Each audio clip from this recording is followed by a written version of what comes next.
नमस्कार दोस्तों, आप सभी का स्वागत है कॉन्सेप्ट एकेडमी की यूट्यूब चैनल पर। और हम डिस्कस कर रहे थे आरआरबी एनटीपीसी का सीबीटी 2 का मॉडल पेपर फर्स्ट। ये पार्ट 4 होगा। अब तक हम लगभग 60 क्वेश्चन डिस्कस कर चुके हैं। अब डिस्कस करेंगे आपका लगभग 61 से लेकर 80 तक क्वेश्चन। 20 क्वेश्चन इस पीडीएफ में और इस वीडियो में आपको देखने को मिलेंगे। तो स्टार्ट करते हैं। पहला क्वेश्चन लिखते following option does not appears when you click start. Shutdown की तरफ जब जाते हैं ना तो लॉग ऑफ दिखता है, ठीक है ना। आप कभी भी देख लेना, शट डाउन दिखता है और रिस्टार्ट दिखता है। लॉग ऑन नहीं दिखता, लॉग ऑन स्टार्ट करने के बाद दिखता है, ठीक है ना, जिसमें आपको आईडी और पासवर्ड मानना पड़ता है अपना। तो आंसर हो जाएगा ये वाला। यहाँ पे वही सारी चीज़ें लिखी हुई जो मैं बता रहा हूँ आपको। A piece of the programming code inserted into the another program to cause the damage is called. अब देखो, एक प्रोग्राम को दूसरे प्रोग्राम में जब डाला जाता है तो अगर डैमेज आ जाए तो उसे बोलते हैं वायरस, ठीक है। मैं बता देता हूँ, मालवेयर, वायरल तो अलग चीज़ है। वायरल तो जैसे बुखार वगैरह होता है, तो मालवेयर स्पैम मैं बता देता हूँ। तो वायरस बोलते हैं, ठीक है ना। तो वायरस क्या करता है, अपने आप को, जैसे हमारी बॉडी में आजकल आप सुनते हैं कि कोविड है जैसे, तो वो भी अपने आप को क्या कर रहा है, रेप्लिकेट करता है, ठीक है ना। अपनी कॉपीज़ बनाता है, 1 से 2, 2 से 4, 4 से 6, और यहाँ तक कि अपना म्यूटेंसी भी दिखाता है। म्यूटेंट भी होता है, डबल म्यूटेंट हो जाता है, ट्रिपल म्यूटेंट हो जाता है, रूप बदलने माहिर होता है। तो उसी तरीके से कंप्यूटर वायरस भी इसी तरीके का होता है। देखो लिखा हुआ है, computer virus is a type of the virus computer program that replicate itself and the executed by the altering other program on the computer and adding its own code. अगर आपके पास कंप्यूटर है तो आपने देखा होगा कि आपके फोल्डर्स क्या होते हैं, खुलते नहीं है, तो उसकी कॉपी बनने लग जाती है, उसके शॉर्टकट्स बनने लग जाते हैं। तो वायरस के थ्रू होता है, ये आपने याद रखना है। अच्छा, दूसरी बात करते हैं, अगर मालवेयर स्पैम की बात करें तो लिखा होता है collective name of the variety of the malicious variant of the software including the viruses ransomware. Ransomware मैं बता देता हूँ, रैंसमवेयर क्या होता है। रैंसमवेयर होता है, रैंसमवेयर होता है, मान लो कोई बड़ा सा कोई आपका, बोल सकते हैं आपका कोई नेटवर्क है, कोई आपका बड़ा सा नेटवर्क है जिसमें काफ़ी सारी खुफिया जानकारियाँ मौजूद हैं। तो हैकर्स क्या करते हैं कि नेटवर्क को हैक कर देते हैं, और नेटवर्क को हैक करने के बाद उसके बाद क्या मांगते हैं, उससे पैसा मांगते हैं, ठीक है ना। उस नेटवर्क से या उस कंपनी से क्या मांगते हैं, पैसा मांगते हैं। तो जो उसे हम बोल सकते हैं कि हिट करता है उस टाइम पे, कि आपको, और करेंसी किस में दी जाती है, तो आज जानते हो आप, क्रिप्टो करेंसी में दी जाती है, जिससे पकड़ भी तो कोई आ नहीं सकता। तो क्रिप्टो करेंसी में आजकल ये किस्सा भी हुआ है यूएसए में, ठीक है ना। तो रैंसम मतलब है फिरौती मांगना, जब रैंसम वेयर बोला जाता है। और जैसे आपका कौन सा स्पाईवेयर हो गया, ये सारे के सारे मालवेयर होते हैं, सारे के सारे मालवेयर होता है। मालवेयर, अब ये होता क्या, देखो, short hand for the malicious software usually consists of the cyber attack developed code designed to inflict the significant data in the device harm to obtain the unauthorized access to a network। देख रहे हो, तो ये होता है आपका cyber attack होता है जब, ठीक है ना। जबकि वायरस क्या होता है कि one programming to other programming में जब आप क्या करते हैं, इंसर्ट करते हैं प्रोग्राम को, तो तब अगर डैमेज आता है तो उसे वायरस बोलते हैं। ये आपका क्या होता है, ये बता दिया मैंने, आपका साइबर अटैक होता है। और स्पैम जो होता है, स्पैम फाइल्स आपने देखी होंगी, जैसे आपकी मेल होती है तो उसमें स्पैम फाइल्स आती हैं, ठीक है ना। तो क्या होती है, spam is the some form of the unwanted digital correspondence that is sent out in bulk, जो काफ़ी ज़्यादा मात्रा में भेजी जाती है और अनसॉलिसिटेटेड होती है, मतलब ज़्यादा क्या नहीं होती, आपकी सिक्योर नहीं होती। तो स्पैम फाइल्स आप देख लेना, जब आपकी मेल होती है तो उसमें आपके स्पैम फाइल्स भी होती हैं। चलो नेक्स्ट चलते हैं। अच्छा, नेक्स्ट आता है कि ठीक है, एग्जामिनेशन में हाई सेकेंडरी जो आपका एग्जाम में था तो उसमें 75% स्टूडेंट पास में केमिस्ट्री में, ठीक है। तो ऐसे बनाते हैं इसको, ठीक है ना। तो ये केमिस्ट्री का मान लो ये 75% पास हो रखे, 80% पास है फिजिक्स में और 70% बोथ में है, ठीक है। तो ये बन जाएगा आपका इस तरीके से, ये फिजिक्स का बन जाएगा। फिजिक्स में 80% पास है, दोनों में 70% पास है। तो इस कंडीशन में क्या होता है कि इन दोनों को जोड़ दिया जाता है। तो 80 और 75 को जोड़ दोगे और 70 को घटा दोगे, तो एक काम करें, तो 75 में 70 घटा देगा, सीधे 5 आ जाएगा। 80 और 5 कितना हो जाएगा, 85%। तो ये हो जाएंगे आपके दोनों में, मतलब टोटल पास हो जाएंगे। ये टोटल क्या हो जाएंगे, पास स्टूडेंट हो जाएंगे। जबकि वो बोल रहा है कि if the both chemistry if the 60 student fail in the both the subject. अच्छा, दोनों में फेल कितने हो रहे हैं, 60%। तो दोनों में फेल हो रहे हैं कितना, आपके 60 स्टूडेंट, सॉरी। तो अगर पास दोनों में कितने हैं, अगर पास है 85%, तो फेल कितने होंगे, 15%। और 15% की वैल्यू देगी 60। अब मुझे निकालना है टोटल नंबर ऑफ स्टूडेंट, तो 100% की वैल्यू निकालनी, तो 15 चौको 60, तो 100 का भी 4 गुना होगा, 400 स्टूडेंट होंगे टोटल। नेक्स्ट चलते हैं, Kiran Rijiju has inaugurated the 8 Khelo India state centre of the excellence, it is not been established in the state. 8 जगह खेलो इंडिया इनिशिएट चलाया जा रहा है। भारत इसको इसलिए चला रहा है क्यों, ताकि हमारी जो तैयारी ओलंपिक के लिए वो बेहतर बन सके। तो उसमें उत्तर प्रदेश नहीं है आपका, ठीक है ना। तो लिखा हुआ था ministry of the sports under the flagship programme Khelo India scheme launched by the Khelo India state centre of the excellence. It aimed to create the robust sporting ecosystem in the country. Union minister of the state for the youth affairs कौन है and sports के कौन है? किरण रिजिजू। ये Arunachal, I think Arunachal से आते हैं आपके ये, ठीक है ना, अरुणाचल से आते हैं ना, अरुणाचल, हाँ आई थिंक अरुणाचल से आते हैं ये, अरुणाचल प्रदेश से। Inaugurate 8 Khelo India state centre for the excellence. 8 कौन कौन है? अरुणाचल प्रदेश हो गया, केरला हो गया, कर्नाटक हो गया, मणिपुर हो गया, नागालैंड हो गया, उड़ीसा हो गया, तेलंगाना हो गया, मिजोरम हो गया। The centre will be developed into the world class sporting facilities. It will also help in the managing the shortage of the sports equipment, expert coaches as well as the high performance managers. The Khelo India State Center of the Excellence aim to strengthen the excellence of the India in the Olympics. It will help the athlete to get the training in their respective disciplines. चलो next चलते हैं।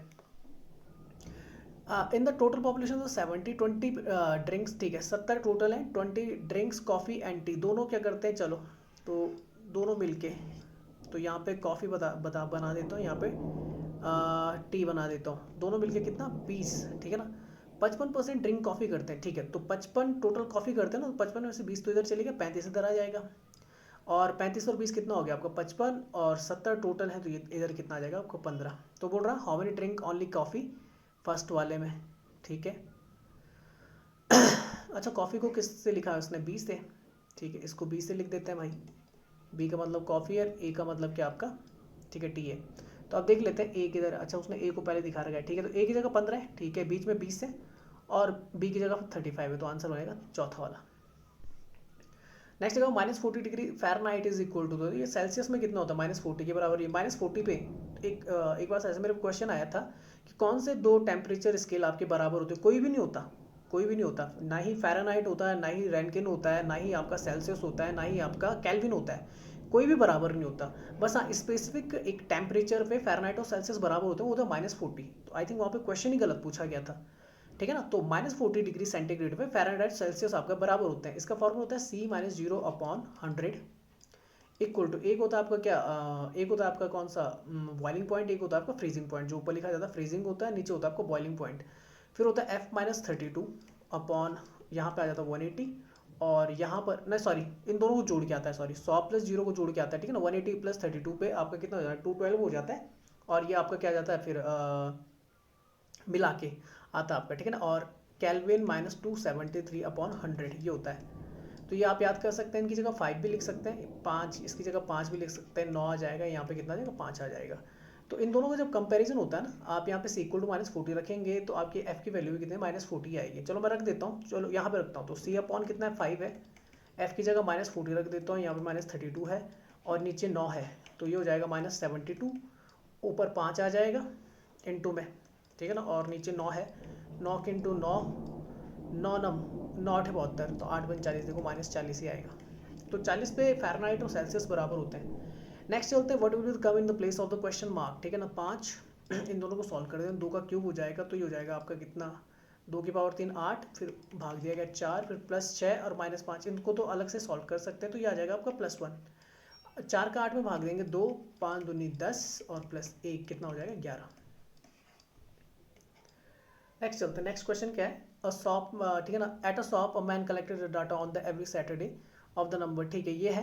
अच्छा mean निकालना तो आसान है, सबको जोड़ना होता है। अब मीडियन में क्या करना होता है, इसे आपका असेंडिंग ऑर्डर में रखना होता है।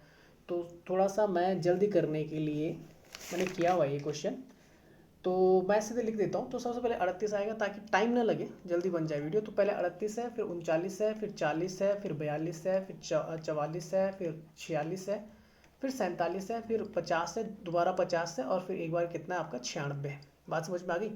तो अगर मीडियन निकालना आसान है, पहले मीडियन में क्या करते हैं कि बिल्कुल बीच का, तो ये टोटल 10 है, 1 2 3 4, तो 4 इधर किए 4 उधर किए, बीच में जो 2 बच्चे उनका एवरेज निकालो, 44 46 का एवरेज कितना आ जाएगा 45। तो एक ही जगह आंसर देखो 45, तो ये सीधा आंसर बन जाएगा। फिर भी मीन निकालना है, तो मीन मतलब वही होता है एवरेज। तो जब आप एवरेज निकालेंगे, तो मेरा करने का तरीका ये होता है कि 96 ना, इस 96 से मैं क्या करूँगा, यहाँ डालूंगा, सबको 50 करने की कोशिश करूँगा। तो इधर 12 की ज़रूरत है मुझे, यहाँ 11 की है, यहाँ 10 की है, यहाँ मुझे 8 की ज़रूरत है, यहाँ मुझे 6 की ज़रूरत है, यहाँ 4 की ज़रूरत है, यहाँ 3 की ज़रूरत है, हो गया। तो इनको अगर मैं जोड़ूंगा तो ये हो जाएगा 12 और 11 कितना होता है आपका, टोटल तो मैं यहाँ तक कर सकता हूँ, पहले जोड़ना पड़ेगा। तो 12 और 11 कितना होता है आपका 33, और 10 नहीं, 12 और 11 कितना, 23 और 10 33, 33 और 8 ये होता है आपका 41, 41 और 10 कितना होता है आपका 51 और 3 कितना होता है आपका 54 होता है। तो टोटल मिला के 54 मैंने इधर डाल दिया 96 में से। तो 96 में से 54 घटाऊंगा तो ये बच जाएगा आपका कितना, 6 में 4 या 2, 9 में से 5 या 4, तो बाकी सब 50 हो गए। 51, 52, 53, 54, 55, 6, 7, 8, 9, तो 9 5 45, 450, और बाकी आपका 42 बचा हुआ तो 42 जोड़ दूंगा, तो ये कितना हो जाएगा आपका 492, और 10 संख्या है तो इनका जो आ जाएगा आपका मीन आ जाएगा 49.2 आ जाएगा, देख लो, ठीक है ना। नेक्स्ट चलते हैं, next question, find the value of the tan 2 theta plus cot theta upon sin 2 theta, theta equal to 30 पे, तो tan 60 हो जाएगा यहाँ पे, प्लस cot 30 रहेगा, और नीचे sin 60 हो जाएगा आपका। tan 60 की वैल्यू होती है आपकी कितनी, √3, ठीक है ना। cot 30 की वैल्यू भी √3 होती है, और sin 60 की वैल्यू होती है √3/2, तो ऊपर 2√3 हो जाएगा, 2 और चला जाएगा तो 4√3/2 √3 आ जाएगा, √3 से √3 कैंसिल, 4 आ जाएगा आपका आंसर। नेक्स्ट चलते हैं, next question, as on the October 2019 how many Maharatna companies are in India. तो अभी जो है 2019 के हिसाब से 10 है टोटल, तो एज ऑफ नाउ अगर बात की जाएगी 10 है, नवरत्न आपकी 14 है, और 74 आपके मिनी रत्न है। एक चीज़ याद रखना कि मिनी रत्न से जब आपको मिनी रत्न का स्टेटस मिलता है तभी जाके बाद में आपको नवरत्न का मिल सकता है, जब आप क्राइटेरिया कंप्लीट करेंगे, और आप महारत्न तब बन सकते हैं जब आप पहले नवरत्न रहे होंगे, तो ये थोड़ा दिमाग में रखना। हाल में कौन सी है आपकी 10, तो ये है आपकी national thermal power corporation NTPC है, ONGC oil and natural gas corporation है, steel authority of India limited SAIL है, भारत हैवी इलेक्ट्रॉनिक्स लिमिटेड भेल है, Indian oil corporation limited IOCL है, हिंदुस्तान पेट्रोलियम कॉर्पोरेशन लिमिटेड आपका एचपीसीएल है, कोल इंडिया लिमिटेड है, gas authority of India limited GAIL है, Bharat petroleum corporation limited BPCL है, power grid of corporation of India. तो मुझे लग रहा है जहाँ तक मुझे याद है अभी, आप देख लेना एक बार, हिंदुस्तान पेट्रोलियम कॉर्पोरेशन लिमिटेड और पावर ग्रिड कॉर्पोरेशन लिमिटेड ये 2 जुड़ी थी, पहले 8 थी, ठीक है ना। मैं क्राइटेरिया बता देता हूँ कि महारत्न का स्टेटस किसको मिल सकता है। पहला वो तो नवरत्न होना चाहिए, अगर पहला वो नवरत्न कंपनी होनी चाहिए, ठीक है ना, तब जाके उसे क्या मिल सकता है, महारत्न का दर्जा मिल सकता है। दूसरा, वो इंडियन स्टॉक एक्सचेंज में आपकी रजिस्टर्ड होनी चाहिए और सेबी की गाइडलाइंस को फॉलो करना चाहिए, ठीक है ना, security and exchange board of India के। तीसरा, उसका जो एवरेज एनुअल होना चाहिए, एवरेज एनुअल ये 3 साल का लिया जाता है, जो बैलेंस शीट बनती है 3 साल की बनती है, तो एवरेज एनुअल टर्नओवर जो होना चाहिए, टर्नओवर टोटल कमाई बोलते हैं, जो जितना भी बिका टोटल, तो 25,000 करोड़ का होना चाहिए, ठीक है ना। एवरेज एनुअल 3 साल का आपका जो बोलते हैं नेटवर्थ है, टोटल आपका जितना लगा उसमें से जितना बचा, जैसे मान लो 25,000 में से आपका 10,000 लग गया तो 15,000 बच गया ना, तो वही नेटवर्थ है। तो 15,000 करोड़ आपका नेटवर्थ होना चाहिए, और नेट प्रॉफिट सैलरी वगैरह देने के बाद नेट प्रॉफिट जो बचे वो आपका 5,000 करोड़ के आसपास होना चाहिए, 5,000 करोड़ से ज़्यादा होना चाहिए, एवरेज है 3 साल का। ऐसा जरूरी नहीं है कि आपका हो सकता है पहले साल 4,000 रहो, 4,500 रहो, तो उससे ऐसा बाहर नहीं हो जाओगे, एवरेज होना चाहिए 3 साल का 5,000 के आसपास। तो याद रखना, टर्नओवर 25,000 का, नेटवर्थ 15,000 के, और नेट प्रॉफिट आपका 5,000 का होना चाहिए। मैं इस तरीके से समझा देता हूँ टर्नओवर, नेटवर्थ और नेट प्रॉफिट को, कि मान लो कि आपने 100 रुपये का सामान बेचा, 100 रुपये का सामान बेचा, तो ऐसा तो है नहीं कि आपका कुछ नहीं लगा हो, तो मान लो कि उसमें से आपका 30 रुपये लगा था, 30 रुपये लग गया था, तो आपका जो 70 रुपये बचा, देखो अब ये तो हो गया टोटल, ये टर्नओवर हो गया 100 रुपये, 30 रुपये आपके उसमें लगे थे, तो 70 जो बचा वो नेटवर्थ हो गई। बात समझ में आई। अब आपने जितने भी आपके एम्प्लॉयज़ थे उनको सैलरी वगैरह दे के 20 रुपये दे दिया, सैलरी वगैरह जो भी था, जो भी खर्चा हुआ, इंस्टीट्यूट था, किराया था, जो भी था, 20 रुपये वहाँ डाल दिया, और बाद में जो बचा वो 50 रुपये बचे, तो ये नेट प्रॉफिट होता है। इस तरीके से समझ जाना, ठीक है ना। आई थिंक आपको समझ में आ गया। एक और चीज़ है कि एक और चीज़ होनी चाहिए कि जो आपकी कंपनी होनी चाहिए महारत्न कंपनी, उसका ग्लोबल सिग्निफिकेंस होना चाहिए, मतलब ग्लोबल एक पहचान होनी चाहिए विश्व स्तर पर, ठीक है ना, ये याद रखना। नेक्स्ट चलते हैं, नेक्स्ट क्वेश्चन क्या है, यहाँ पे वही सारी चीज़ें लिखी हुई आप पढ़ सकते हैं, ठीक है। नेक्स्ट चलते हैं, next question, A and B together can complete a piece of work in the 15 days, ठीक है। ए प्लस बी कितने दिन में करते हैं, 15 दिन में, बी अलॉन कैन 20 दिन में, इन दोनों का एलसीएम ले लूँगा, 20 15 का 60 होता है, यहाँ से 15 चौको 60, यहाँ से 20 3 60, ठीक है। तो दोनों मिलकर 4 यूनिट कर रहे हैं, अकेला बी 3 यूनिट कर रहा है, तो एक कितना यूनिट कर रहा होगा, 1 यूनिट कर रहा होगा ना, तभी तो 3 1 4 हो जाएगा, और टोटल काम कितना करना है 60, तो 60 करना एक के हिसाब से 60 दिन में काम खत्म। नेक्स्ट चलते हैं, pipe A and B can fill, A 3 घंटे में भर सकता है, बी मैं पॉजिटिव से दिखा देता हूँ भरने वालों को 4 घंटे में, सी खाली करता है 2 घंटे में, ठीक है ना। तो 4 3 2 का एलसीएम लूँगा, 4 3 12, बाहर आ जाएगा। तो ये 3 चौको 12 4 यूनिट या 4 लीटर भरता है, ये 3 लीटर भरता है और ये 6 लीटर खाली कर सकता है, ठीक है ना। तो अगर देखो भरने वाले तो 4 3 7 यूनिट काम कर लेंगे, 6 निकालना है तो बचा हुआ कितना, अगर तीनों एक साथ लग जाएंगे, लिखा हो ना if all the pipes are open together then it in how much time tank can field.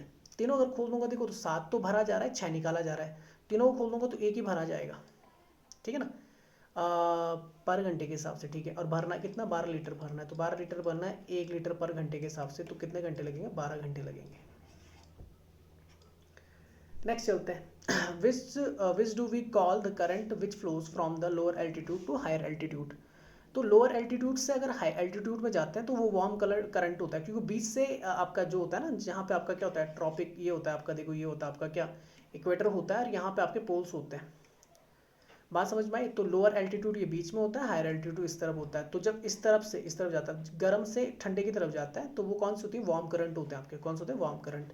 और जो पोल्स से यानी कि higher altitude to lower altitude आते हैं तो उन्हें कोल्ड बोलते हैं, ठीक है ना। तो मैं दिखा देता हूँ आपको कौन कौन सी है। तो ये देखो सोमाली करंट है, वार्म है, कैनारी करंट करंट है आपकी कोल्ड है, एल्निनो करंट वार्म, क्यूरोशियो आपकी कैसी है, वार्म है, कैलिफोर्निया करंट आपका कोल्ड है, नॉर्थ पैसिफिक ड्रिफ्ट आपकी वार्म है, ठीक है ना। इरमिगर करंट आपको वार्म है, लेब्राडोर आपका, देखो याद करने का तरीका मैं बताता हूँ इसको। ये पिक्चर याद करिए आप, देखो पहले तो देखो यहाँ पे, अगर आपको पता है कि इस तरफ अलास्का है तो अलास्का यहाँ पर है ना, ठीक है। अब ये कहाँ से जा रही, ऊपर की तरफ जा रही, ऊपर की तरफ जा रही है तो ये गर्म होगी, ठीक है ना, ये ठीक है ना। नीचे की तरफ इस तरफ कॉलम्बिया पड़ती, कॉलम्बिया नीचे की तरफ जा रही है तो ये कैसी होगी आपकी, ठंडी होगी, ये आपने दिमाग में रखना है। बाकी अगर देखेंगे तो ये पेरू वाली कहाँ जा रही, ऊपर की तरफ जा रही है तो ये ठंडी है। ब्राज़ील वाली देखो, पेरू इस तरफ है ना, इस तरीके से याद कर दो, पेरू ऊपर की तरफ जा रही है, ब्राज़ील नीचे की तरफ। अब मैं एक चीज़ और बताता हूँ कि राइट हैंड साइड की तरफ आप ज़्यादातर देखेंगे तो नीचे की तरफ आ रही है, देखो ये नीचे की तरफ आ रही है, नीचे की तरफ देखना, इस वाले उसमें, इस वाले फ्रेम में इक्वेटर से नीचे, ये नीचे और ये नीचे। तो ब्राज़ील तो आपको याद है कि इस तरफ पड़ता है, तो ब्राज़ील जो है वो नीचे की तरफ आ रही है। नीचे की तरफ आने का मतलब ये क्या है कि आपको lower altitude to higher altitude जा रहा है, तो ये आपकी वार्म करंट होगी, रेड वैसे भी दिखा रहा है। अच्छा पेरू की तरफ है तो लेफ्ट साइड है तो ऊपर की तरफ जा रही है, तो कैसी हो जाएगी आपकी, ये हो जाएगी कोल्ड। अब इस तरफ है तो मैं बता देता, तो ये अगर आपका अगुलहास है ना, केप अगुलहास माना जाता है जो अफ्रीका का, अगर मैं आपको बताऊं तो सबसे जो सदर्न मोस्ट पॉइंट है उसे अगुलहास बोलते हैं, केप ऑफ अगुलहास। एक आपने केप ऑफ हॉप भी सुना होगा, ठीक है ना। केप ऑफ अगुलहास अफ्रीका का सबसे सदर्न मोस्ट पॉइंट है। तो देखो ये किस तरफ है, राइट हैंड साइड है, तो अगुलहास भी कैसे गर्म है। और ये मोजाम्बिक चैनल पड़ता है आपका, यहाँ पे मेडागास्कर है, यहाँ पे मोजाम्बिक के बीच में मोजाम्बिक चैनल पड़ता है, तो आप इस तरीके से आंसर रख सकते हैं। ये भी किस तरफ है, राइट हैंड साइड है, तो ये भी क्या आ जाएगा आपका, वार्म में आ जाएगा। इस तरफ आपका बेंगवाला है, ऊपर की तरफ जा रही है या राइट हैंड साइड है, तो ये कैसी होगी, ठंडी होगी। तो लेफ्ट अगर देखो सुनो, सॉरी मैं गलत बोल गया, राइट हैंड साइड की तरफ है, नीचे इक्वेटर में देखना है, नीचे इक्वेटर में देखना, राइट हैंड साइड है तो आपकी वार्म होगी, पहले नीचे वाला समझा रहा हूँ मैं। और लेफ्ट हैंड साइड होगी तो कैसी होगी आपकी, ठंडी होगी, ठीक है ना। आराम से याद कर सकते हो, ब्राज़ील, पेरू, मोजाम्बिक, अगलहास और बेंगवाला, ठीक है ना। आप ऑस्ट्रेलिया की तरफ आ जाओ तो ईस्ट की तरफ है तो राइट साइड है तो आपकी ठंड क्या होगी, गर्म होगी, और वेस्ट की तरफ है तो आपकी कैसी होगी, ठंडी होगी। ऊपर की तरफ चलो, तो ऊपर की तरफ भी इसी तरीके से आपने याद रखना है। देखो मैं एक चीज़ बताता हूँ, कैलिफोर्निया को याद कर लो, ये नीचे की तरफ आ रही है तो ये कैसी ठंडी है, अलास्का ऊपर की तरफ जा रही है तो गर्म है, क्योंकि इस तरफ पोल होते हैं, उल्टा चलता है मतलब अब पैटर्न, ठीक है ना। अब देखो ये गल्फ स्ट्रीम है, ये ऊपर की तरफ जा रही है, लेब्राडोर जो है आपकी ठंडी है, ऊपर से आती हो, लेब्राडोर कैसी ठंडी, गल्फ स्ट्रीम कहाँ जा रही है आपकी, ऊपर की तरफ जा रही है, तो ये कैसी आपकी गर्म है। यहाँ पे आप देखेंगे ग्रीनलैंड वाली नीचे की तरफ आ रही है, ठंडी है, जबकि ऊपर की तरफ नॉर्वेन चल रही है, ये आपकी कैसी गर्म है। इधर की तरफ आएंगे तो ऊपर से आती ओ या सी ओ, और मैंने इसको इस तरीके से याद कर रखा है, जापानीज जो है, जापानीज नाम है, तो मैंने इसे ओके से याद कर रखा है, ओके। ओके मतलब ओ पहले, तो ओ नीचे की तरफ आ रही है तो ओ या सी ओ ये आपकी ठंडी है, और जो क्यूरोसियो ऊपर की तरफ जाती है तो ये आपकी कैसी गर्म है। मैंने इस तरीके से इन्हें याद कर रखा है। अब देख लो आप यहाँ पे, क्यूरोसियो जो आपकी थी, ओके बोला था ना, क्यूरोसियो आपकी कैसी ऊपर की तरफ जाएगी तो वार्म है, ठीक है ना। ओ या सी ओ कैसी ठंडी है, कैलिफोर्निया करंट कैसा है, कोल्ड है, लेब्राडोर कैसा है, कोल्ड है, गल्फ स्ट्रीम कैसी गर्म है। ये आप याद कर सकते हो, ठीक है ना। तो इस पैटर्न को पूरा याद करने की कोशिश करना, धीरे धीरे हो जाएगा याद।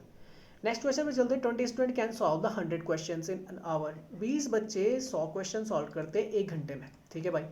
तो एक बच्चा 5 क्वेश्चन कर रहा होगा, 20 पंजे 100, 1 घंटे में। 500 क्वेश्चन सॉल्व करने के लिए 1 घंटे में कितने चाहिए होंगे, तो 1 पंजे 5, तो यहाँ पे कितना होगा, 100 पंजे 500। अब वो बोल रहा है कि अगर 2 घंटे करूँ तो कितने बच्चे चाहिए होंगे। अब देखो अगर 2 घंटे में टाइम को अगर डबल कर दूंगा तो लोग कम पढ़ेंगे ना, हाफ पढ़ जाएंगे, यहाँ दुगना कर रहा हूँ, टाइम अपोजिट चलता है, ठीक है ना, एफिशिएंसी के। तो यहाँ अगर 100 लग रहे हैं 1 घंटे में, 500 क्वेश्चन करे, तो 2 घंटे का अगर मैं टाइम बोलूँ तो मुझे 100 की जरूरत थोड़ी होगी। 200 लोग तो कितना कर देंगे, अगर मैं यहाँ 200 लिख दूंगा तो वो तो 1000 कर देंगे, तो इसको हाफ कर देना है मुझे। तो ये 50 हो जाएंगे आपके, जो 500 क्वेश्चन कर देंगे। नेक्स्ट क्वेश्चन पे चलते हैं। Which one of the following sodium compound is used to the softening the hard water. तो ये होता है Na2CO3 10H2O, जैसे बोलते हैं आपका वॉशिंग सोडा। कौन सा होता है, वॉशिंग सोडा। ये क्या करता है, आपके जो वाटर को होता है, हार्ड वाटर को सॉफ्ट बनाता है, और जो उसके मॉलिक्यूल्स होते हैं वो क्या होने लग जाते हैं, धीरे धीरे करके लूज होने लग जाते हैं, जिससे जो आपका क्या होता है, जो स्टेन होता है, या जो बोल सकते हैं कि आपका जो मैल होता है कपड़े में लगा हुआ, वो आसानी से निकाल देता है ये बाहर, ठीक है ना। तो ये थोड़ा दिमाग में रखना। लिखा होता है sodium carbonate is use for the softening hard water, washing soda और the sodium carbonate is use to removing the permanent hardness of the water. Washing soda is the chemical formula Na2CO3 10H2O. It binds calcium and the magnesium molecules in the water. Water can be softened by the adding the sodium carbonate washing soda or bypassing the water through a ion exchange column. Ion exchange column बता दूंगा अभी आपको. For large scale municipal operation, a process known as the lime soda process used to remove the calcium 2 positive and the magnesium 2 positive from the water supply. तो ये देखो ion exchange for ये होता है आपकी, ये प्लास्टिक बेड्स लगी होती है, जिससे क्या होता है आपके जो क्या होता है नेगेटिव आयंस होते हैं वो कॉर्नर्स की तरफ आ जाते हैं, और पॉजिटिव आयंस आपके क्या होते हैं सेपरेट होकर बिल्कुल मिडिल में आ जाते हैं। फिर इसको क्या करते हैं, आपको सेपरेट करते हैं। सेपरेट करने से क्या होता है कि कैल्शियम आयन और जो CO नेगेटिव आयंस हैं वो ऊपर की तरफ निकल के सोडियम आयंस को नीचे की तरफ छोड़ देते हैं, अलग कर देते हैं। अच्छा, इसके अलावा हमें बताया तो Na2SO4 लिखा होता है, सोडियम सल्फेट है, ठीक है ना। इसका मोलर मास इतना है, डेंसिटी इतनी है, बॉइलिंग पॉइंट, मेल्टिंग पॉइंट ये याद कर लेना। NaOH को बोलते हैं सोडियम हाइड्रोक्साइड, ठीक है ना, IPC नेम होता है सोडियम हाइड्रोक्साइड या सोडियम ऑक्सीडानाइड इसे बोलते हैं। तीसरा आता है NaHCO3, तो ये होता है सोडियम बाइकार्बोनेट, ठीक है ना, सोडियम बाइकार्बोनेट, ये थोड़ा दिमाग में रखना। नेक्स्ट चलते हैं, the amount of the heat required for the substance to change from the one state, एक स्टेट से दूसरे स्टेट में जाना है, ठीक, मतलब मान लो जैसे आपका क्या सॉलिड से लिक्विड की तरफ जाना है, पर आपका टेम्परेचर चेंज नहीं करना, तो उसे क्या बोलते हैं, उसे बोलते हैं लेटेंट हीट, ठीक है ना। तो लिखा हुआ देखो, latent is the heat required to convert the solid into the liquid और द वेपर, और liquid into the vapour without the change of the temperature. जब क्या करते हैं, सॉलिड को लिक्विड में चेंज करते हैं, या फिर वेपर में चेंज करते हैं, या फिर लिक्विड को वेपर में चेंज करते हैं, पर ऐसा करने में आपकी जो क्या है हीट आपकी चेंज नहीं होनी चाहिए, तो उसे बोलते हैं लेटेंट हीट, ठीक है ना। जोसेफ ब्लैक ने ये फिनोमेना दिया था। स्पेसिफिक हीट ये वो होती है जब आपका टेम्परेचर आपको चेंज करना होता है 1 डिग्री सेंटीग्रेड तक, तो जितना कैलोरी उसमें लगता है तो वो स्पेसिफिक हीट बना देती है। जैसे लिखा होता है specific heat is the amount of the heat per unit mass required to raise the temperature by the 1 degree centigrade या 1 degree Celsius. The specific heat of the water is the 1 calorie per gram degree Celsius, तो ये हो जाता है आपका 4.186 joule पर ग्राम के आसपास, ठीक है ना। तो ये थोड़ा दिमाग में रखना। तो जब 1 डिग्री सेल्सियस टेम्परेचर इंक्रीज करना होता है तो उसमें लगा जो यूनिट मास होता है आपका, वो स्पेसिफिक हीट को क्या करता है, शो करता है। जबकि लेटेंट हीट क्या होती है कि आपका क्या होता है one state to other state आप चेंज करेंगे पर विदाउट चेंजिंग द टेम्परेचर, तो उसे लेटेंट हीट बोल देते हैं। कॉन्वेक्शन रेडिएशन मैं यहाँ पर बता देता हूँ। तो देखो जब ये बर्तन है, तो अगर ये देखो, अगर इसका जो आपका ये दिख रहा होगा, ये हत्ता दिख रहा होगा, तो ये गर्म होता है, तो कॉन्टेक्ट बिल्कुल जब सॉलिड गर्म होने लग जाता है तो कंडक्शन प्रोसेस होती है। अंदर पानी क्या हो रहा है, बॉयल हो रहा है, तो उसके मॉलिक्यूल्स क्या कर रहे हैं, वाइब्रेट कर रहे हैं, तो इसे कॉन्वेक्शन बोलते हैं। और जो हीट निकल रही है उसे रेडिएशन बोलते हैं। नेक्स्ट चलते हैं, student has obtain the 35% of the total marks to pass, ठीक है, 35% मार्क्स चाहिए उसे, 35% मार्क्स चाहिए उसे पास होने के लिए, जबकि उसे 135 मिल जाते हैं और 40 से फेल हो जाता है, मतलब 40 और आ जाते तो क्या हो जाता, पास हो जाता, तो 175 पे पास है। तो यही 35% की वैल्यू, क्योंकि 35% ही तो बोल रहा है, पासिंग मार्क्स कितने हो, तो ये आ गया 175। इसको 100 करना है तो 35 100 नहीं होता, इसको मैं 5 पे लाता हूँ, तो 7 से भाग दे देता हूँ, 7 से भाग दूंगा तो 5 पे है, 5 से 35, यहाँ पे 7 से भाग देता हूँ, 7 से भाग दूंगा, 7 दूनी 14, 7 पंजे 35, तो ठीक है। तो 5 की वैल्यू कितनी आ गई, 25 आ गई, तो 5 पंजे 25, 100 की वैल्यू करेंगे तो 500 आ जाएगी, ठीक है ना, आंसर। नेक्स्ट चलते हैं, नेक्स्ट क्वेश्चन है, which among the following is the author of the book the 12 commandments of the being a human being a woman, ठीक है ना। ये ताहिरा कश्यप है, अगर आपको पता ना। सारा अली खान आप जानते होंगे, सैफ अली खान की बेटी है, करीना कपूर सैफ अली खान की वाइफ है, ट्विंकल खन्ना अक्षय कुमार की वाइफ है। तो ताहिरा कश्यप मैं बता दूं, ये जाने माने एक्टर हैं आपके, आयुष्मान खुराना उनकी पत्नी है। आप आयुष्मान खुराना को आप जानते होंगे, ठीक है ना, कई सारी हिट फिल्म दी है उन्होंने। तो ताहिरा कश्यप मैं बता दूं तो ये एक ब्रेस्ट कैंसर सर्वाइवर है, तो उन्होंने कई सारी बुक्स लिखी हैं, वुमेंस डे जो आपका 8 मार्च था उसमें ये आप क्या की थी, उन्होंने रिलीज़ की थी। इसके अलावा उन्होंने I promise should out, sold out and cracking the code by journey in the Bollywood, ये चीज़ें उन्होंने लिखी हैं ताहिरा कश्यप, पत्नी किसके, आयुष्मान खुराना की। नेक्स्ट चलते कादम्बरी रिटर्न बाय, तो कादम्बरी लिखने वाले कौन थे, बाण भट्ट। बाण भट्ट किसके कोर्ट में थे, तो हर्षवर्धन की कोर्ट में थे, ठीक है ना। तो इन्होंने हर्षवर्धन, ठीक है ना, कि जो बायोग्राफी है हर्षचरित भी लिखी है। It is the world first biography written as the novel, याद रखना। Bana Bhatt has the same position in the Sanskrit prose as the Kalidasa in the Sanskrit poetry, ये थोड़ा दिमाग में रखना। अच्छा, अगर मैं किसकी बात करूँ, हर्षवर्धन, हर्षवर्धन ने भी लिखी है।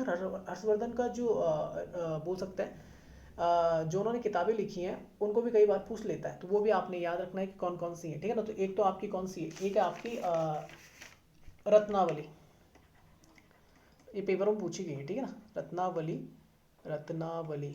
फिर एक आता है आपका नागानंद, नागानंद,